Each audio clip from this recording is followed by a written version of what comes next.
எல்லாருக்கும் ஆத்மா வணக்கம். அன்பே சிவம், மனமே குரு. இன்னைக்கு ஒரு ரகசியம். இத பொதுவா நிறைய பேர் இவ்வளவு வெளிப்படையா சொல்லியிருக்காங்களான்னு எனக்கு தெரியாது. எல்லாருமே ஒரு மறைப்பொருளா தான் இதை கொடுத்துருக்காங்க. இன்னைக்கு நான் உங்களுக்கு இந்த ஒரு ரகசியத்தை உடைக்க போறேன். எல்லாரும் வீடியோ கடைசி வரைக்கும் பாருங்க. ரொம்ப சுவாரஸ்யமா இருக்கும். ஆனா இதுல ரொம்ப முக்கியம் என்னன்னா, ஒரு குருவுடைய துணை இல்லாம இந்த பயிற்சி பண்ணக்கூடாது.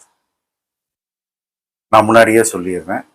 ஏன்னா நான் இப்போ இந்த மாபெரும் ரகசியத்தை வெளிப்படையா சொல்றதுனால இதை நம்ம செஞ்சு பார்க்கலாமா அன்று நீங்க செஞ்சு பார்த்தீங்கன்னா அதோடைய விபரீதங்கள் கொஞ்சம் அதிகமாக இருக்கும். ஸோ ஒரு குருவுடைய வழிகாட்டுதலோட இந்த பயிற்சியை எடுக்கிறது ரொம்ப ரொம்ப நல்லது. இதை நான் உங்களுக்கு முன்னாடியே சொல்லிடுறேன் இப்போ. ஸோ வாங்க நம்ம வீடியோக்குள்ள போகலாம். உங்க ஒட்டு மொத்த நரம்பு மண்டலத்தையும் மன அழுத்தத்தையும் உடனே சீர்படுத்துற ஒரு வழி இருக்குன்னு சொன்னா உங்களால நம்ப முடியுமா? இது ஒரு மாயாஜாலம், ஒரு சயின்ஸ் ஃபிக்ஷன் மாதிரி தெரியல உங்களுக்கு? இது ஒரு மாத்திரை மருந்தோ இல்ல ஒரு 10 நாள் தியான முகமோ கிடையாது. இது குறிப்பா சொல்றதுன்னா உங்க உடல்ல செய்யற ஒரு சின்ன அசைவு. இன்னைக்கு நம்ம பார்க்க போற ஒரு ஆழமான தேடலுடைய முக்கிய நோக்கமே இதுதான். இதோடைய ஆதாரங்கள் ரொம்ப சுவாரஸ்யமா இருக்கும். இது பழமையான யோக முறையிலிருந்து வர்றது. இன்னொரு பக்கம் வேகஸ் நரம்பை பத்தி ஆய்வு செய்யற ஒரு சயின்டிபிக் ரிசர்ச்ல சொல்லப்பட்டதும் சேர்த்து இதுல நம்ம பேச போறோம்.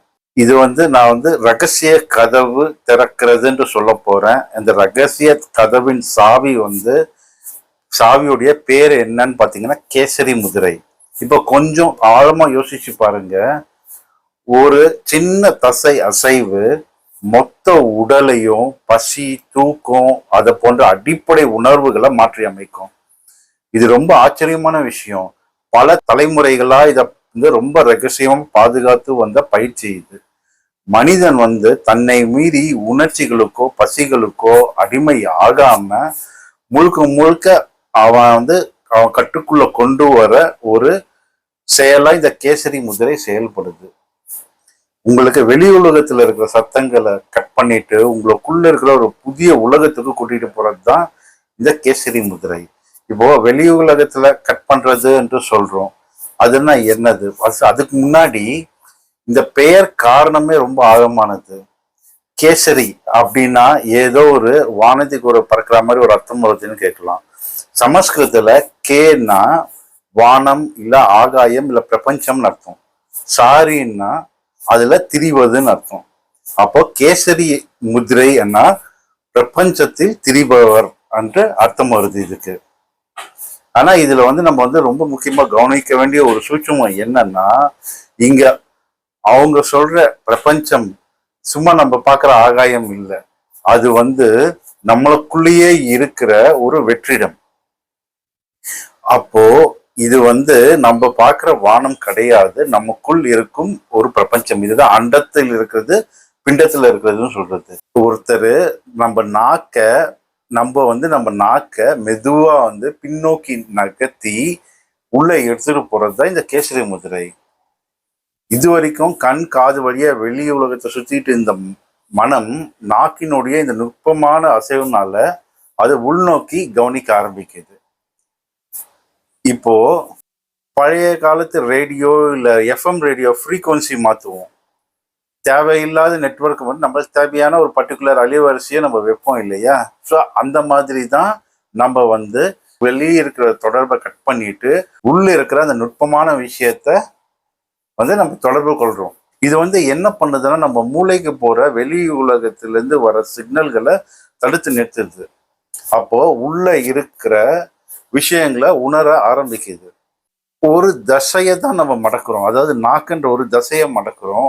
இந்த ஒரு சின்ன அசைவுனால உடம்புக்குள்ள இருக்கிற மொத்த எனர்ஜியும் மொத்த சக்தியும் எப்படி மாற்றி அமைக்குது. இதை புரிஞ்சிக்க ஒரு யோக அறிவியல் பக்கம் யோசிப்போம். இது நம்ம சுலபமா நாக்கு மடக்கி வைக்கிறதுன்னு சொல்லிடுறோம்.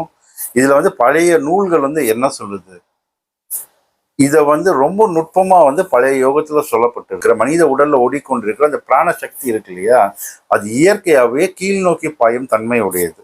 அது அபான வாயு என்று சொல்றோம். அப்போ நம்ம அன்றாட செயல்பாடுகள் சொல்றோம் இல்லையா, ஸோ நம்ம கோபம், ஆசை, பதட்டம், வேலைக்கு போறது, அதெல்லாம் இந்த பிராணசக்தி கீழே செலவாறதுனால வருது.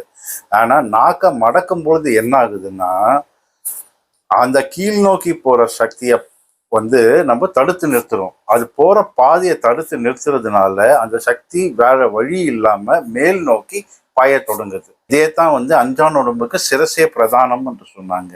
எல்லாமே நம்ம முன்னோர்கள் ரகசியமா சொல்லி வச்ச ஒரு விஷயம்தான். ஆனா நம்ம வந்து அதை வந்து ஃபுல்லா வந்து நம்ம ஆராயாம அப்படியே வந்து வச்சு பண்ணிக்கிட்டு இருக்கோம். இப்போ ஒரு நதி இருக்கு, அந்த நதி வந்து கீழ் நோக்கி ஓடும், அதை அப்படியே வந்து தடுத்து மேல் நோக்கி ஏற்றனா எப்படி? யோசிச்சு பாருங்க. இதுக்கு பின்னாடி இருக்கிற மெக்கானிசம் என்னன்னு நான் சொல்றேன். நாக்கு வந்து என்ன பண்ணுதுன்னா, அதை மேல வலிச்சு வைக்கும்போது கொஞ்சம் கொஞ்சமா வந்து அது உள்நோக்கி பாயும் பொழுது, மூவ் ஆகும் பொழுது, அந்த எனர்ஜி வந்து ஆற்றல் குவிந்த அந்த இடத்துல அது வந்து என்ன பண்ணுதுன்னா மேல் நோக்கி செயல்பட ஆரம்பிக்குது. அப்போ நம்ம மூளையில சிந்தனை செய்யற விழிப்புணர்வு ரொம்ப அதிகமா வந்து இருக்க ஆரம்பிக்குது. ஆற்றலை மேல் நோக்கி திருப்புறது ஓரளவுக்கு உங்களுக்கு புரிஞ்சிருக்கும். ஆனா இதுல இருக்கிற அடுத்தடுத்த விஷயங்கள் வந்து இன்னும் நிறைய சுவாரஸ்யங்களும் உங்களுக்கு கொடுக்கும். இப்போ இதை செஞ்சா பசியே இருக்காது, தாகம் இருக்காது, தூக்கத்தை கூட கம்ப்ளீட்டா கட்டுப்பாட்டுக்குள்ள கொண்டு வரலாம்னு சொல்லப்பட்டிருக்கு. ஆனா அதுக்கு ஞானிகள் வந்து சொல்ற காரணம் பார்த்தீங்கன்னா, தலையிலேருந்து ஒரு அமிர்தம் வந்து ஒன்று சுரக்குதுன்னு சொல்றாங்க. சாதாரணமா அந்த அமிர்தம் வந்து தொண்டை வழியா வயிற்றுக்கு சென்று அது ஜடராகினி என்ற வயிற்று ட்ரீல போயிட்டு அது வந்து நம்மளுக்கு வந்துட்டு ஜீரண சக்தியை அதிகப்படுது. இப்போ கேசரி முதிரைன்ட்டு வைக்கும் பொழுது அந்த அமிர்தம் கீழே இறங்காம அது வந்து மூளையிலேயே இருந்து அது இன்னும் சக்தியை பல்மடங்கு பெருக்குது. இப்போ இந்த ஞானிகள் சொன்ன விஷயத்த இன்னும் கொஞ்சம் ஆழமா புரிஞ்சுக்கணும். மனித உடல் தனக்கு தேவையான ஆற்றலை எப்பொழுதும் வெளில இருக்கிற உணவுல இருந்து தான் தேடணும்னு கட்டாயம் இல்லை. அதுக்கு தேவையான விஷயத்த உள்ளேயே வச்சிருக்கு. அவங்க சொல்ற அந்த அமிர்தம் என்பது தன்னைத்தானே குணப்படுத்திக்கிற உயிரியல் ரகசியம். இப்போ நிஜமாவே சாப்பாடு தண்ணி எதுவும் இல்லாம இந்த அமிர்தத்தை மட்டும் வச்சு ஒரு மனித உடலால உயிர் வாழ முடியுமா? இத அப்படியே நம்பணுமா நீங்க என்ன கேட்கலாம். இப்போ நாக்கால தொட்ட கேலரி வந்துடுமா, இல்ல டி விட்டமின் வந்துடுமான்னு நீங்க கேட்கலாம். இல்ல உடம்போட மெட்டபாலிசம் அப்படியே மாறிடுமா, இல்ல இது வந்து சும்மா எழுதி வச்ச மாயமா எழுதி வச்ச ஒரு பொருளா? இப்போ இது அறிவியல் ரீதியா பார்த்தா, இப்போ ஒரு விஷயத்த பார்த்தா நம்ம சாதாரணமா வெளில எடுக்கிற ஒரு உணவுக்கு இது வந்து ஈக்குவல்னு சொல்ல முடியாது. ஆனா இதுல வந்து ஒரு பெரிய ரகசியம் இருக்கு. நம்ம சாதாரணமா சாப்பிட்ற அந்த உணவு இருக்குதுமா, அத உணவை செரிமானம் செய்யறதுக்கே நம்ம உடம்புல பெரும்பாலான எனர்ஜி எடுத்துக்குது. ஆனா இந்த முத்திரை மூலம் பிராணசக்தி மூலத்துக்கு செல்லும்போது இந்த மூளை மண்டலம் அமைதியாகி இந்த உடலினுடைய பெரும்பாலான சக்தி வேஸ்டேஜ்னு சொல்லுவோம் இல்லையா, அது வந்து தடுக்கப்படுது. இப்போ சில மிருகங்கள் வந்து நம்ம பார்த்தீங்கன்னா ஹைபர்னேஷன் பண்ணும். அதாவது என்னன்னா நீண்ட கால உறக்க நிலை. அப்போ தாகமோ பசியோ எதுவும் வந்து தொந்தரவு செய்யாது. இதைத்தான் அவங்க அமிர்தம் என்று சொல்லி ஒரு விஷயத்த வந்து சொல்லியிருக்காங்க. அப்போ உடலுடைய தேவை குறைகிறதுனால பசியோ தாகமோ எடுக்கிறது இல்லை. ஆனா நம்மளுடைய நவீன நரம்பியல் ஆய்வுகள் என்ன சொல்லுதுன்னு கொஞ்சம் பார்ப்போமா. ஒரு சதையை தொண்டையில வைக்கிறதுனால உடம்பு எப்படி ஹைபர்னேஷன் முடுக்க போகுது. இது ரொம்ப இன்ட்ரெஸ்டிங்கா இருக்கும். இப்போ சித்தர்கள் சொன்னதுலேருந்து சயின்ஸுக்குள்ள போனோம்னா சயின்டிஃபிக்கா பார்க்கும்பொழுது நம்ம தொண்டையுடைய மேல் அன்னம் இருக்கு இல்லையா, சாஃப்ட் பேலட்னு சொல்லுவோம். அது முக்கியமான அடர்த்தியான நரம்பு மண்டலம் இருக்கிற ஒரு பகுதி. அந்த நரம்புகள் நேரடியாக மூளையோடைய அடிப்பகுதி பிரெயின் ஸ்டெம்மோட இணைக்கப்பட்டிருக்கு. அங்கதான் வந்து நம்மளுக்கு பீனல் கிளாண்ட் ஒன்று இருக்கு. நாக்கு அந்த இடத்துல தொடும் பொழுதோ அழுத்தும் பொழுதோ மூளைக்கு ஒரு குறிப்பிட்ட சிக்னல் போகுது. குறிப்பா நம்ம நரம்பு மண்டலத்துடைய மிக முக்கியமான வேகஸ் நரம்பு நேரடியாக தூண்டப்படுது. இப்போ இந்த வேகஸ் நரம்பு இதை பத்தி நீங்க நிறைய இடத்துல வந்து கேள்விப்பட்டு இருப்பீங்க. உடம்போடைய அமைதிக்கு உங்களுடைய ஆல்பா பீட்டா காமா ரேஸ் இருக்குங்க, அதுக்கு இதுதான் மெயின் காரணம் சொல்லுவாங்க. அப்போ இது தூண்டப்படும் பொழுது உடம்புக்குள்ள என்ன ரியாக்ஷன் நடக்குது? வேகஸ் நரம்பு தூண்டும் பொழுது ஒரு விதமான ஒரு ரசாயனம் சுரக்கும். அது என்னதுன்னு பாத்தீங்கன்னா அசிட்டேஸ் கோலின். அது ஒத்துமொத்த உடலையும் ஆழ்ந்த அமைதி நிலைக்கு கிட்டு போகுது. அதாவது டெட்ரா வேவ்னு சொல்லுவோம். அதாவது இதய துடிப்பு குறையும், ரத்த ஓட்டம் சீரடையும், மன அழுத்தம் அப்படியே வந்து மறைந்து போயிடும். அதை தான் வந்து யோகிகள் வந்து மூளையிலிருந்து சுரக்கிறது என்று சொல்ற அமிர்தம் என்று சொல்லப்படுது. இந்த நவீன அறிவியல் சொல்ற ரசாயன மாற்றங்களை தான் யோகிகள் அன்னைக்கே வந்து நம்ம கண்டுபிடிச்சு சொல்லியிருக்காங்க. இதை கேட்கும் போது எப்படி இருக்கு? நம்மளுக்குள்ளேயே ஒரு மாபெரும் சக்தி இருக்கு. அந்த சக்தியை அன்றே வந்து அந்த ஞானிகள் சித்தர்கள் கண்டுபிடிச்சி நம்மளுக்கு வந்து சொல்லியிருக்காங்க. நம்ம ரொம்ப சோர்வாகவும் பதட்டமாகவும் இருக்கும்போது நாக்க மடக்கி அந்த இடத்துல இருக்கும்போது உங்களுக்கு அந்த ரிலாக்ஸிங் மோடு டெட்ரா நிலை என்ற இந்த நிலைக்கு வந்து போக முடியுது. இதை நம்ம அன்றாட வாழ்க்கைக்கு எவ்வளோ முக்கியமான விஷயம். ஆனா நம்மளுடைய சொந்த நரம்பு மண்டலத்தையே நம்ம வந்து அமைதி செய்து இதை வந்து நம்ம வந்து பண்ணலாம். ஆனா இந்த பயிற்சி செய்யறது நான் இப்போ சொன்ன அளவுக்கு அவ்வளோ சுலபமான விஷயமே கிடையாது. ஏன் தெரியுமா? இதுல நிறைய சிக்கல்கள் இருக்கு. நான் ஆரம்பத்திலேயே இதை வந்து சொன்னேன், ஒரு குருவோடைய முயற்சி இல்லாம அவருடைய மேற்பார்வை இல்லாம இதை பண்ண முடியாது. இப்ப நான் சொன்னதெல்லாம் வச்சு நீங்க செஞ்சு பார்க்கலான்ட்டு உங்களுக்கு ஆசை வரலாம். நீங்க இப்பயே வந்து நாக்க மடக்கி செஞ்சு பார்க்கலாம். ஆனா இதோடைய ஆபத்துகள் என்னென்ன இருக்குன்னு நீங்க வந்து முதல்ல வந்து புரிஞ்சுக்கணும். கரெக்டா? வாங்க நம்ம இதுக்குள்ள என்னென்ன சிக்கல் இருக்குன்னு பார்க்கலாம். இதை வந்து ஒரே நாள்லயோ ஒரே வாரத்திலயோ ஒரே மாதத்துலயோ செஞ்சா எதுவுமே மாறாது. சாதாரணமே நம்ம நாக்கு தொண்டைக்குழி வரைக்கும் போகாது. கொஞ்ச நேரத்துக்கு மேல பயங்கரமா வாயி இந்த இடம்லாம் வலிக்க ஆரம்பிச்சிடும். ஃபர்ஸ்ட் ஆரம்ப கட்டத்துல சும்மா தொட்டு வச்சு பழகணும். அதுக்கப்புறம் சில மாற்றங்கள் வரும்போது உங்க குரு வந்து உங்களுக்கு கரெக்டா வந்து உங்களுக்கு வழி காட்டுவார். அது மட்டும் இல்லாம பழைய சித்தர்கள் விஷயங்களை எடுத்து பார்க்கும் பொழுது இதை பல ஆண்டுகள் வந்து இதை வந்து பயிற்சி பண்ணதாகவும் கூறப்பட்டிருக்கு. இப்ப வந்து இந்த பயிற்சி உச்சகட்டத்துல போகும்பொழுது உங்களுக்குள்ள மர்மமான ஒரு ஓசைகள் வந்து கேட்க ஆரம்பிக்கும்.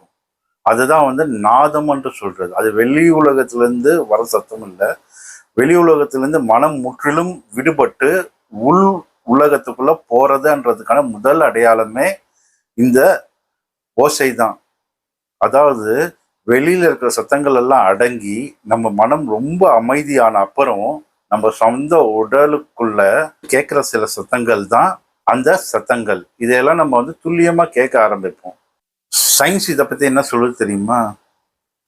வெளி சத்தங்கள் குறையும் பொழுது மூளை உள்ள இருக்கும் சத்தங்களை ஆம்பிளிஃபை செஞ்சு காமிக்குது என்று சொல்லப்படுது.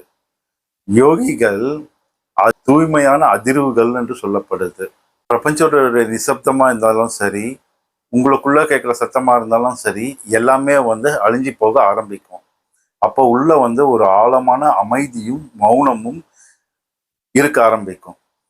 நம்ம இது வரைக்கும் பார்த்த கேசரி யோகம் நவீன சயின்டிஃபிக்ல ரிசர்ச்ல கண்டுபிடிச்சது, இது எல்லாமே வச்சு பார்க்கும்போது ஒரு ஒரு மாபெரும் கதவு நம்மளுக்குள்ள அடைப்பட்டு இருக்கு. அந்த மாபெரும் கதவை திறக்க ஒரு குரு அருளோட திறக்க முயற்சி பண்ணணும். இத தனிப்பட்டு யாரும் வந்து அவங்களுக்காக இல்லை, இத ஏதோ ஒரு வழியில ஏதோ புத்தகத்தை பார்த்து படிச்சு பண்றது இல்லை. ஸோ இதை நீங்க தெரிஞ்சுக்கணுன்றதுக்காக இந்த ரகசியத்தை சொன்னது. இப்போ நம்ம சிவசூத்ரால இதே மாதிரி கேசரி யோகத்தை வச்சு பல பயிற்சிகளை வந்து கொடுத்துக்கிட்டு இருக்கோம்.